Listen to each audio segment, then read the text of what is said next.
Get his slides ready to go. Okay.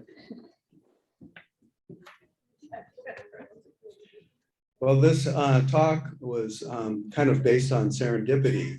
About a year and a half ago, I was called for jury duty, Superior Court, kind of a messy trial. And so we're in and out of the court as they're selecting the different jurists. And at one of the breaks, I was sitting outside on a bench, and these two people were talking to each other. I didn't know who they were. And you were eavesdropping. And I was eavesdropping. I was pretending like I was reading a book, but I was actually listening to what they were saying. And it happened to be our speaker tonight, and also the county energy specialist. And they were talking about energy and what all that means, and solar, all that stuff. So at another break, I approached this person that I didn't know, and I said, "Oh, you're into solar?" And so we started chatting, and one thing led to another, and we ended up putting in a solar system in our house that's a microgrid. And so the system is all up and functioning. It's been certified by Edison, and our bill is virtually $10 a month. And we're supposedly building up credits. We don't know until the end of the year and see if we actually come up with a on the positive side or not. And I thought, well, this whole thing about microgrids, what is that? And how does that work? And why does it benefit us?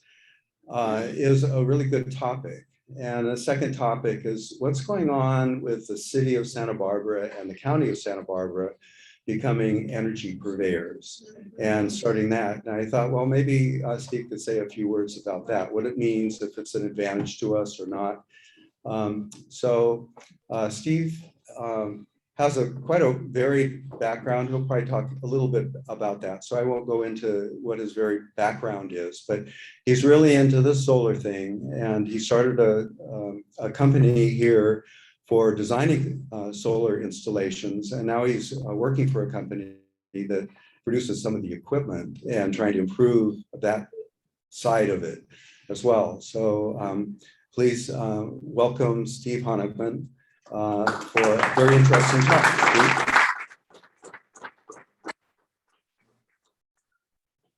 Good morning. Morning. It's a real pleasure to speak to the Rotarians. Love what you guys do.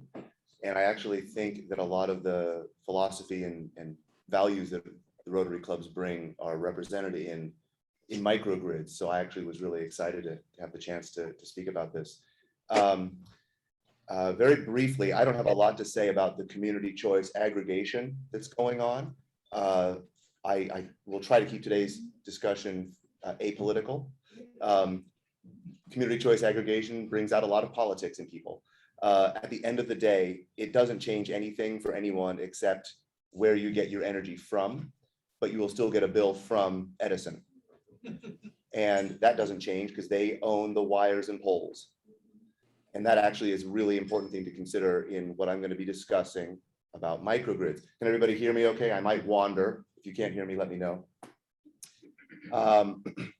One small point on the community choice aggregation that's gone on is it's a joint powers situation where a local jurisdiction has to decide to do this, the county, the city, and then they have to basically vote to allow a third party, the provider of the energy, to start providing that energy.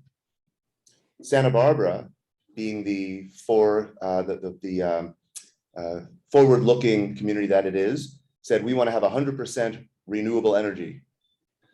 And we don't really care what it costs. Of course. County said, well, hold on. We've got some very different politics in the North County and the South County.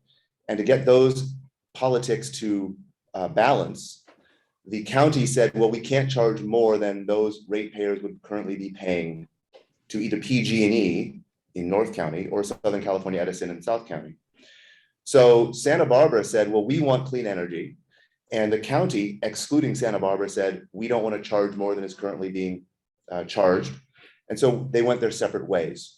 So if you live in the city, as I do, you are a part of Santa Barbara's Community Choice Energy Program, and it's opt-in. So if you don't like this, you have to actually go through the process of saying, I don't want to buy energy through the Santa Barbara Community Choice Aggregator. The downside is for getting the clean energy, your bill may go up 5-7% or something like that. If you're in the county, you are a part of a totally different organization doing this energy purveyance. And your cost of energy is going to be, we're told, exactly what it was, not more than what you were paying, but you will not be getting 100% renewable energy.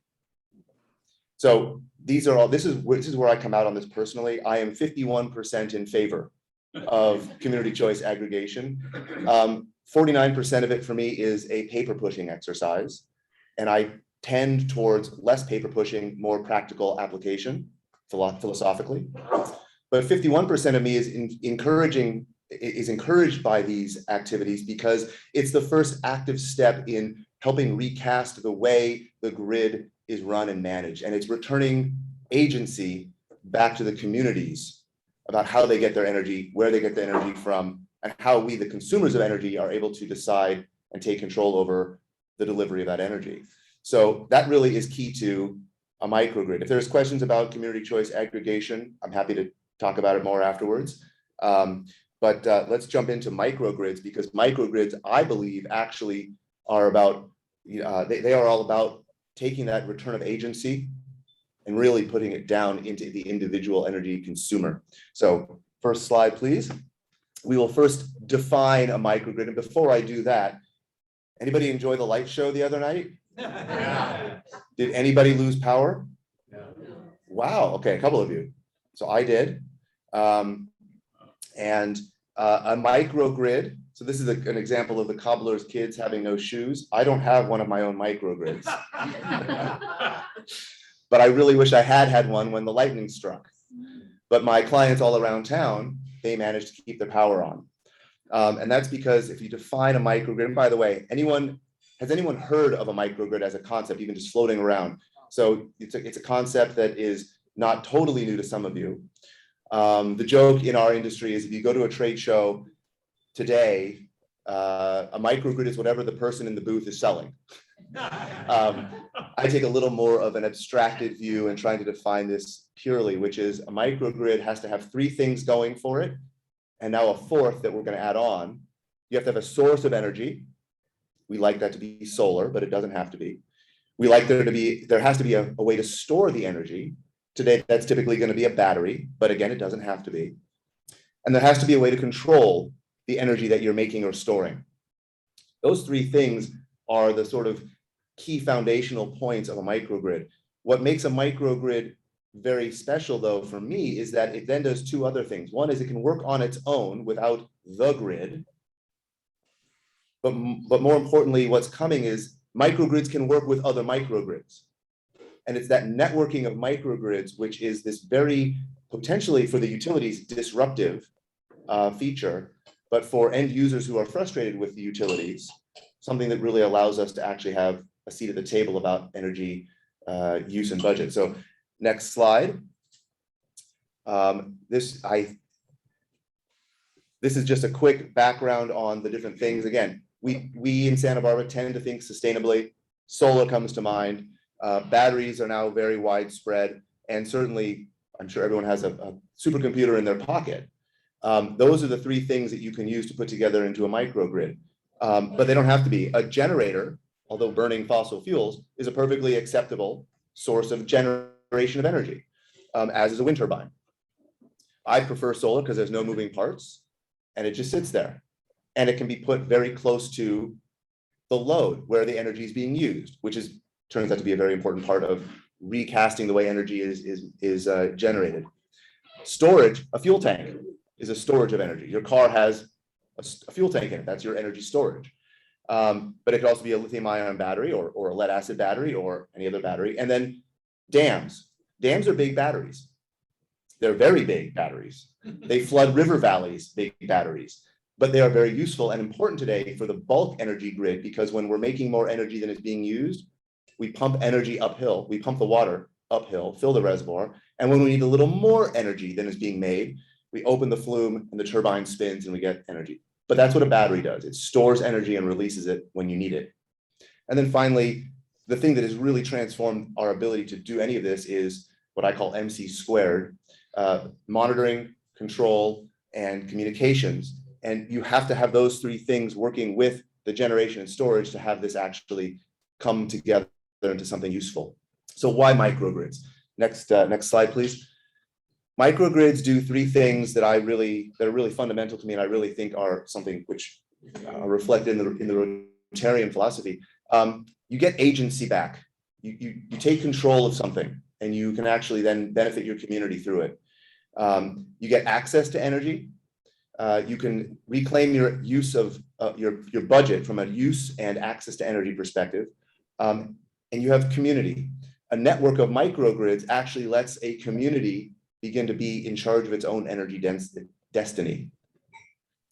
And those three things working together on an individual level, a microgrid doesn't really do anything for community, except if your neighbor doesn't have one, and they have, say, a long-term blackout and they've got insulin in their fridge, they could literally come next door and keep their very precious prescription at the right temperature. So actually, you don't have to think very far to see the community benefits.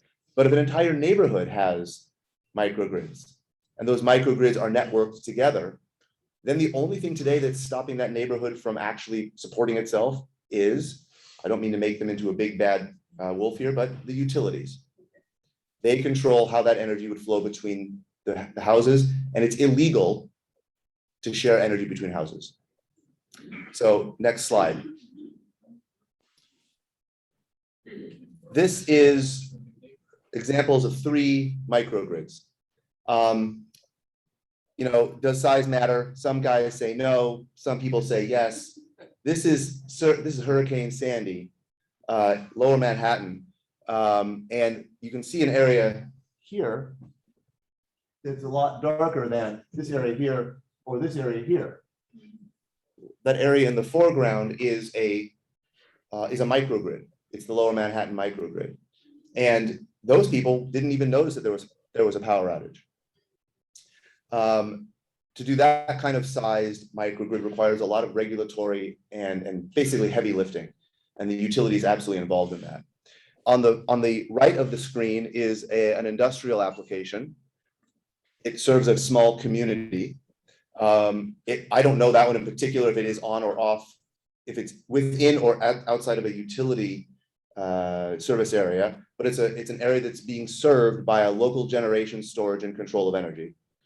And in the front, on the left here, is a community that could be a bunch of individual microgrids down at the house level. So size does matter, but only in that it doesn't preclude you from actually taking steps here. And it's a matter of how much organization do you want to put into getting this done. And you can take steps for yourself and have your own home microgrid. So next slide, let's look at a home microgrid. You might recognize someone here. This is Gary's installation. And Gary was, when he approached me outside of the jury room, he said, and by the way, I'm an architect. And I know a lot of solar guys who would run for the hills when approached by an architect, because not all solar and architect people get along aesthetically. And he said, I want to design my own pergola. And it is actually a very beautiful pergola. And I said, okay, if you'll take care of making sure that's kosher to install on, I'll help it get installed.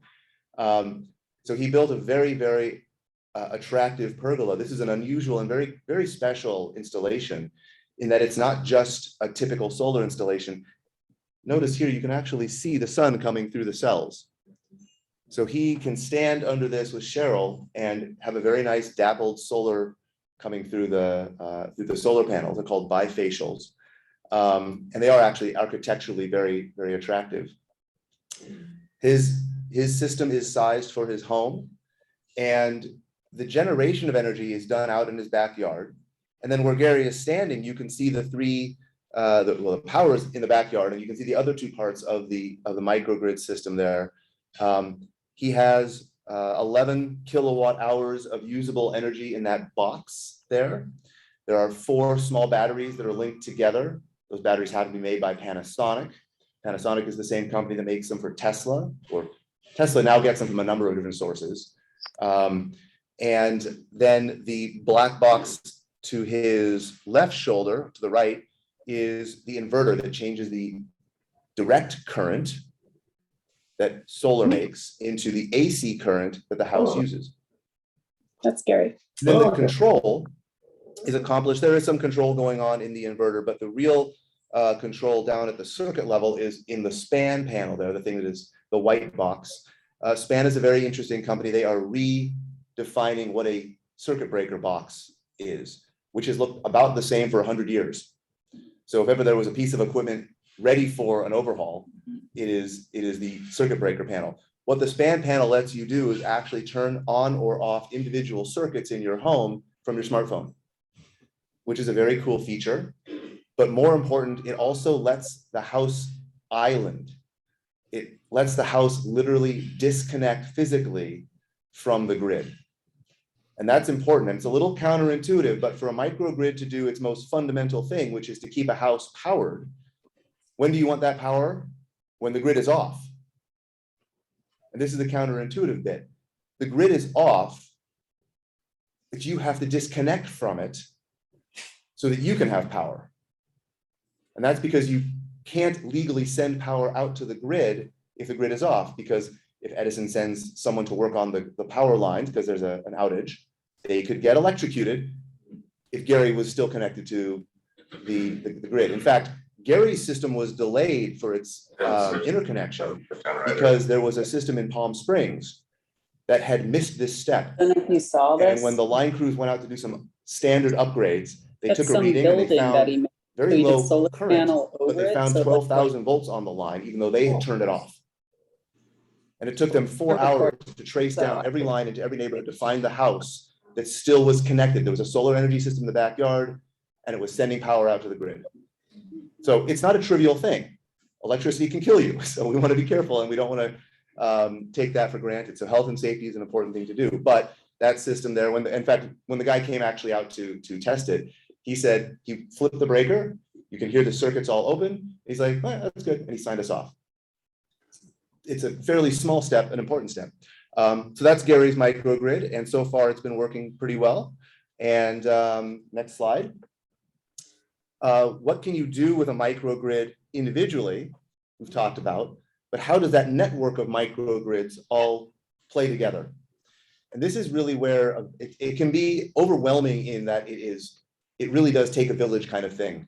You've got the utilities who want to keep making money, which for better or worse is what they're regulated to be able to do, and they have a monopoly to do it. But they are right now struggling with a transition from central generation, coal plants, gas plants, nuclear plants, dams, to distributed energy resources like Gary's. This schematic is an attempt to show all the different parts of that. So you have solar, standard generation, wind turbines out on the transmission lines. They send power down the road to a central substation. That substation sends power out into the neighborhoods. If those neighborhoods all have their own microgrids, how do those microgrids know how much energy to make or store? That's the monitoring, communications, and control that is needed. And there needs at some level to be some central management of that so that it's all balanced. We all remember probably what happened in Texas coming up on a year ago. That was an example of a big failure in the generation side of things and a big load that didn't go away. In fact, it went up because everyone was cold. And that caused the grid to go out of balance. That grid going out of balance, we now know that the grid, and Texas is its own strange I'm in a world. meeting like this. Not a judgment. That's not a judgment. Texas, Earbuds. when the federal government created the Federal Energy Regulatory Commission, Texas said, we don't want Washington, D.C. managing our on energy. the desktop You version. don't have control over us. We're Texas. So Oh, they that- opted out. And I so just Texas is the connected. only I'm gonna state that do has the its own Wi-Fi energy and all in regulatory and regime. directions. The federal government came in and Click said, Wi-Fi. well, wait, you're one of the states. We've got to be connected because what if Mexico invades?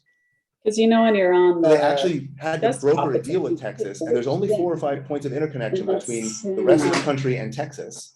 But as a result, Texas couldn't import the energy they needed to keep their grid balanced.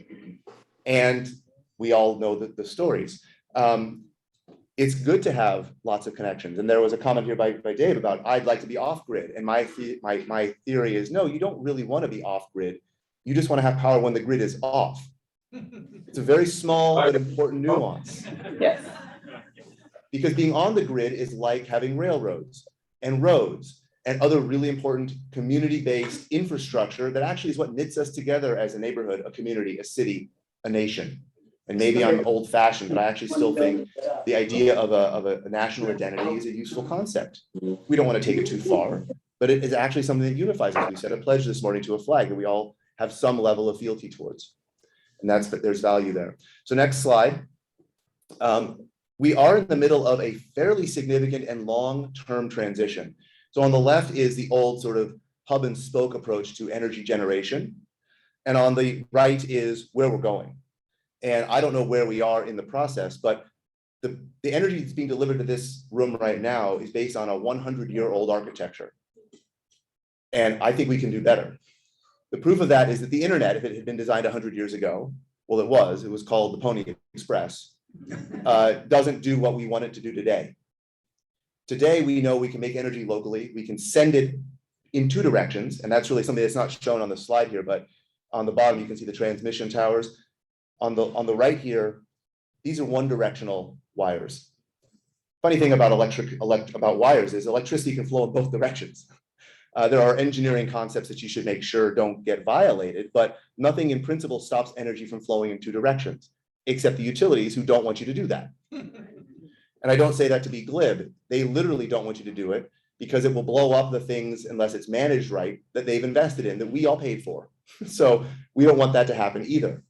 On the right is a much more complicated, decentralized approach to energy infrastructure. And that's really where the microgrids come in, because if each of the houses down below have their own microgrids, they can together start powering energy and sending it back up the network so that areas that don't have it can get it when there's a problem, or just maybe lack of sun, or maybe someone's having a disco party some night and they need a little more energy. So where should it come from?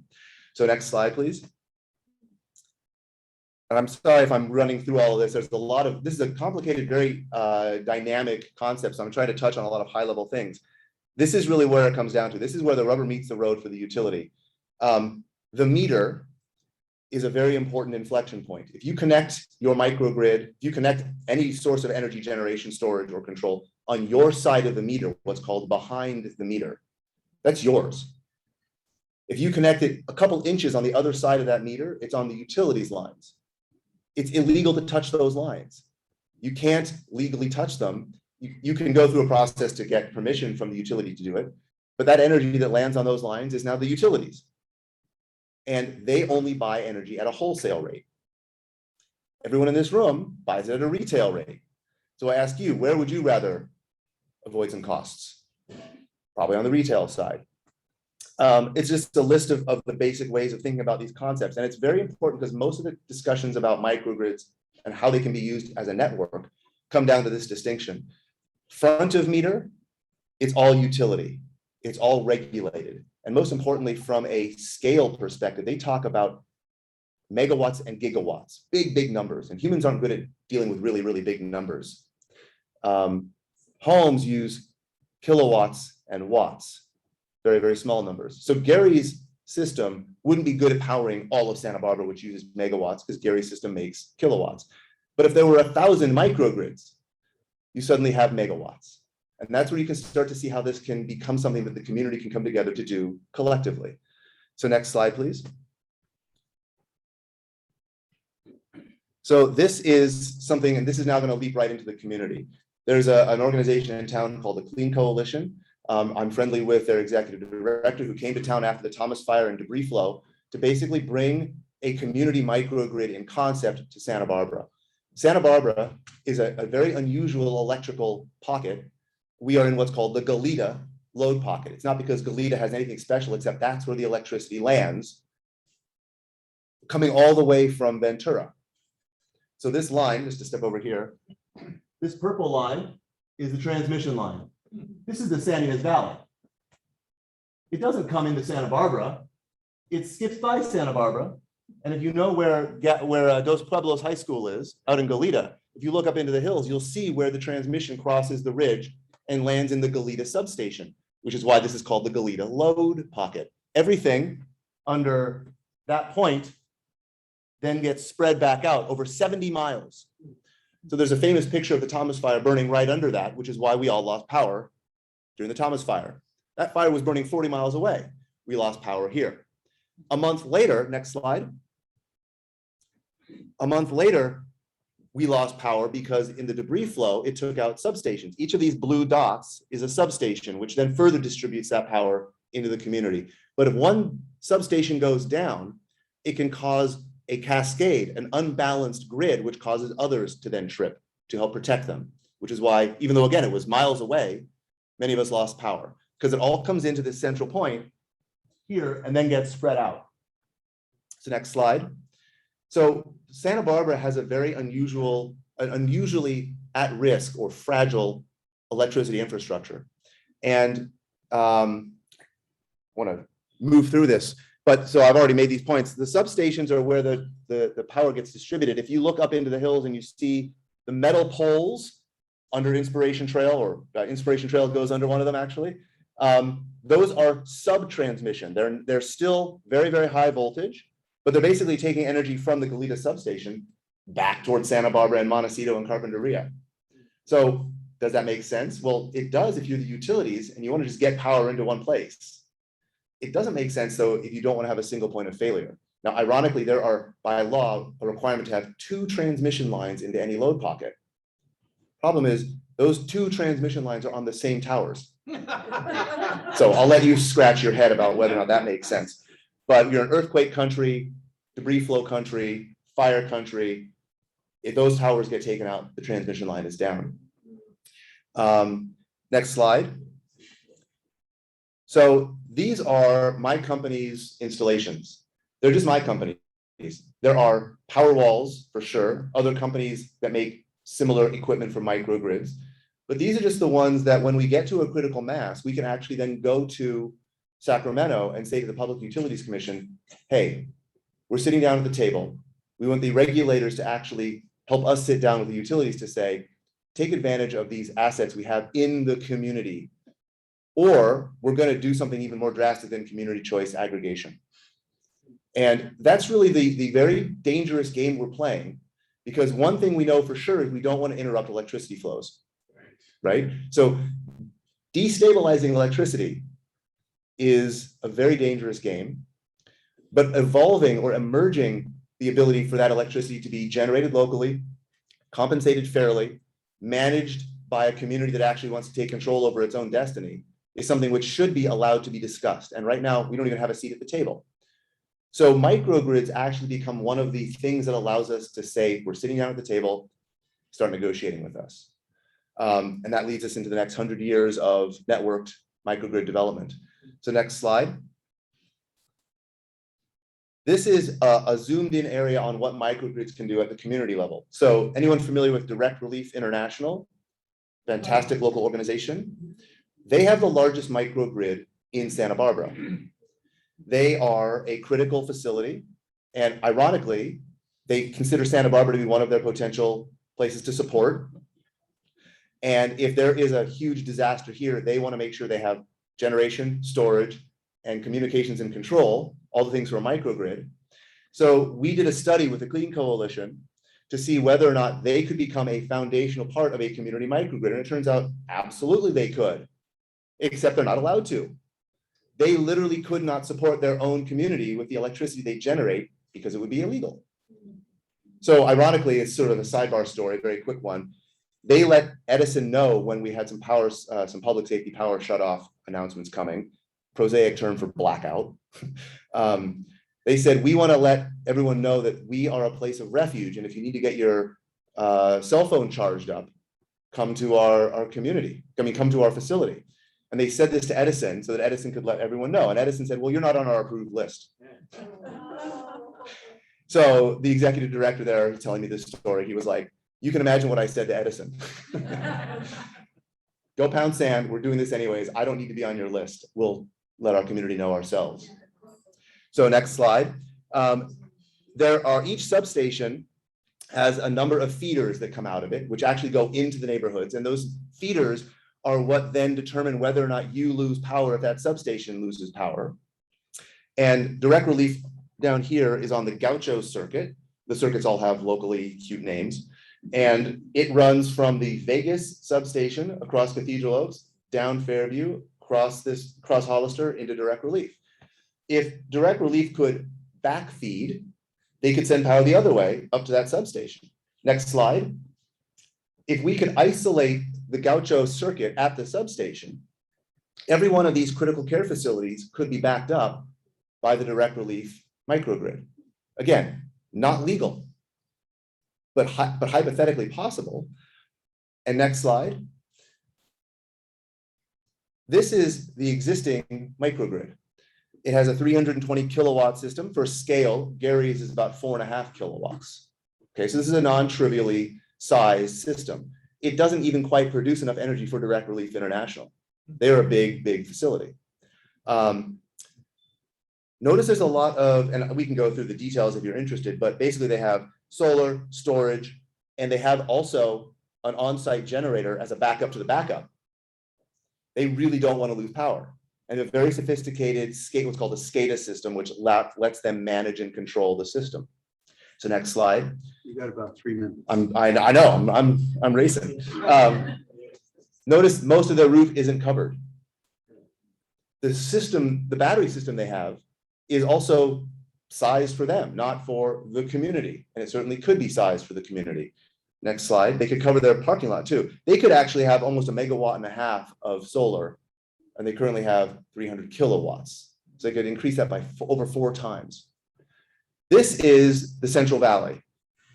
Those lines on the Central Valley are the feeders and transmission lines, and you can see the different colors showing the status of those feeders. And what my company is doing right now is a big initiative to bring microgrids to some of the under-resourced communities in the Central Valley, which are where the peaker plants, the very polluting sources of energy that we use to keep the lights on when the afternoon gets hot, they get sited in these communities that are otherwise fairly unable to stand up for themselves. They get a lot of particulate emissions. It's hot and nasty. We're bringing microgrids to these communities. Next slide.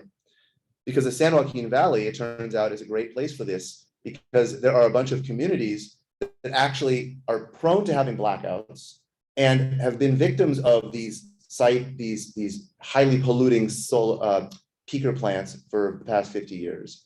But they can't actually afford their own installation. So we're using financing vehicles to let them continue paying their current utility cost, but sending that to the financier instead of to the utility. So it's a push for them. They basically have no big impact on them at all, and they didn't pay for their system. They sign a long-term contract. It's called a power purchase agreement, and they get systems installed which give them solar and a battery. When the power goes out, they stay lights on, but we own the system and we can use it to actually keep the grid balanced. And those systems are starting to go in. Parlier is the first town where this is happening. Next slide. And this is where I really just want to leave you with these ideas of like, okay, these are great ideas. Where are they? And I think I've hammered home the point, well, you can't send energy to your neighbor. It's illegal. There are some very important regulatory and legal issues that have to be managed and dealt with, but we can actually start installing these things today so that when it comes time to recast those regulatory regimes, we can actually help guide that conversation. Because this is the thing I usually end these kinds of talks with, which is we forget very quickly that the Constitution starts with we the people. We are the ones who are in charge of this. We granted the utilities their monopoly. And when they do something which we don't like, we need to find a way to let them know that's no longer acceptable. The only way we can do that constructively, civilly, is to actually then say, you know what? We have a better way. Because in the meantime, they're going to say, you couldn't do what we're doing. And they're right. They do a very, very important and significant, they provide something that is of the national interest, national security. But electricity is something which ultimately we need individually. So letting individuals start creating their own energy with their own microgrid is a way to help us take that power back, literally and figuratively. So with that, I'll stop and say thank you very much. Please so much, Stephen. Really great presentation.